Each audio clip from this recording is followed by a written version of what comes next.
ఈరోజు ఈ ఇంటికి పార్టీ అర్హత కాదు, పేదరికమే అర్హతగా పేదరికాన్ని రూపుమాపి ఆత్మగౌరవంతో ప్రజల సొంత ఇంటి కలను నెరవేర్చడానికి ఈరోజు నిలవైన లబ్ధిదారులను ఎంపిక చేసి పేదల సొంత ఇంటి కలను తీర్చే ప్రయత్నం మా ప్రభుత్వం చేస్తుంది.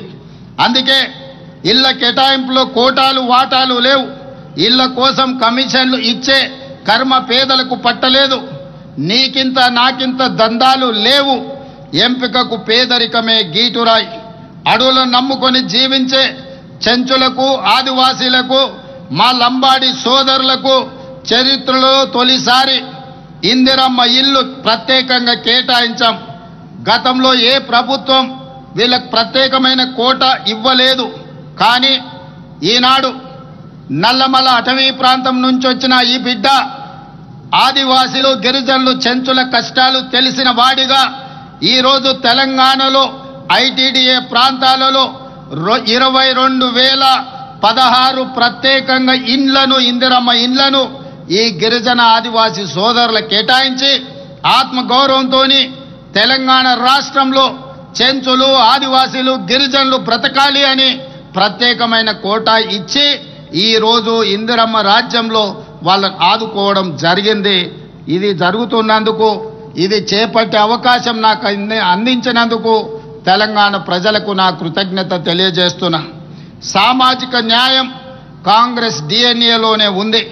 సామాజిక తెలంగాణ సాధనలో మనం దేశానికి దశ దిశ నిర్దేశం చేస్తున్నాం. స్థానిక సంస్థలలో విద్యా ఉద్యోగాలలో బీసీలకు 42% రిజర్వేషన్లు కల్పించే బిల్లులను ఈ ఏడాది మార్చి 17న రాష్ట్ర శాసనసభ ఆమోదించింది. ఈ బిల్లులను ఆషామాషిగా రూపొందించలేదు. దాదాపు సంవత్సరం కాలం శాస్త్రీయమైన లోతైన కసరత్తు చేశాం.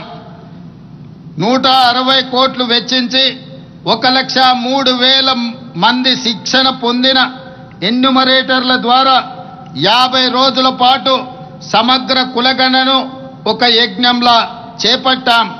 గ్రామాల్లో 66,39,000 కుటుంబాలు, పట్టణాల్లో 45,15,000 కుటుంబాలను సర్వే చేశాం.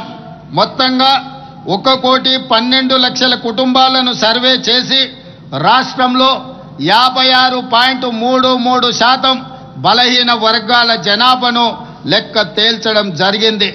దీని ఆధారంగా వారికి 42% రిజర్వేషన్లు అమలు చేయాలని నిర్ణయించాం.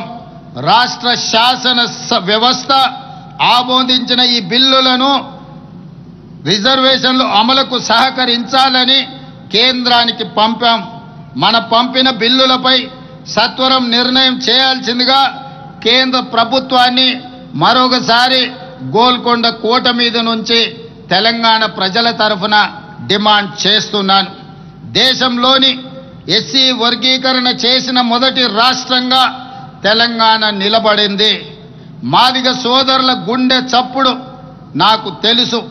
ఒకనాడు వాళ్ళ కోసం శాసనసభలో కొట్లాడిన వాడిగా దశాబ్దాల కలను సాకారం చేసే సంకల్పం తీసుకున్నాను. దేశంలోని ఏ రాష్ట్రం చేయని నిర్ణయం మన ప్రభుత్వం చేసింది. సుప్రీంకోర్టు తీర్పునకు అనుగుణంగా రాష్ట్రంలోని ఎస్సీలలో ఉన్న 59 కులాలు ఉప కులాలను 3 గ్రూపులుగా విభజించి గ్రూప్ 1లో 15 కులాలను, గ్రూప్ 2లో 18 కులాలను, గ్రూప్ 3లో 26 కులాలను చేర్చాం. ఈ ఏడాది ఫిబ్రవరి 4న రాష్ట్ర శాసనసభ శాసన మండలి ప్రత్యేక సమావేశాలు ఏర్పాటు చేసి సామాజిక, ఆర్థిక, విద్య, ఉపాధి, రాజకీయ కులగణన సర్వే, షెడ్యూల్డ్ కులాల ఉపవర్గీకరణపై చర్చించి చట్టబద్ధత కల్పించి మా చిత్తశుద్ధిని నిరూపించుకున్నాం.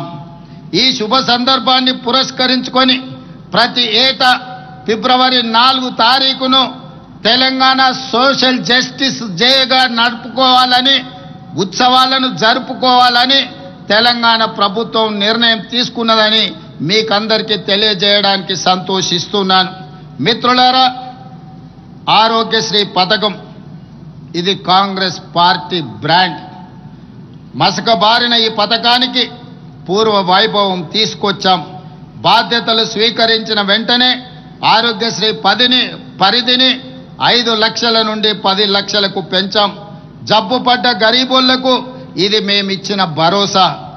ఆర్టీసీ ఉచిత బస్సు పథకం కారణంగా ఆడబిడ్డలు చిన్న ఆరోగ్య సమస్యల పరిష్కారం కోసం దగ్గరలోని ప్రభుత్వ ఆసుపత్రులకు వచ్చే సంఖ్య గణనీయంగా పెరిగిందని ఇటీవల సర్వేలు చెబుతున్నాయి. ఇందుకు మేము సంతోషం వ్యక్తం చేస్తున్నాం. అదేవిధంగా మిత్రులారా, ఉస్మానియా ఆసుపత్రి 100 ఏళ్లుగా వైద్య సేవలలో పేదలకు దేవాలయంగా పేరు పొందింది. శిథిలావస్థలో ఉన్న ఈ వైద్య దేవాలయాన్ని తిరిగి పునరుద్ధరిస్తున్నాం.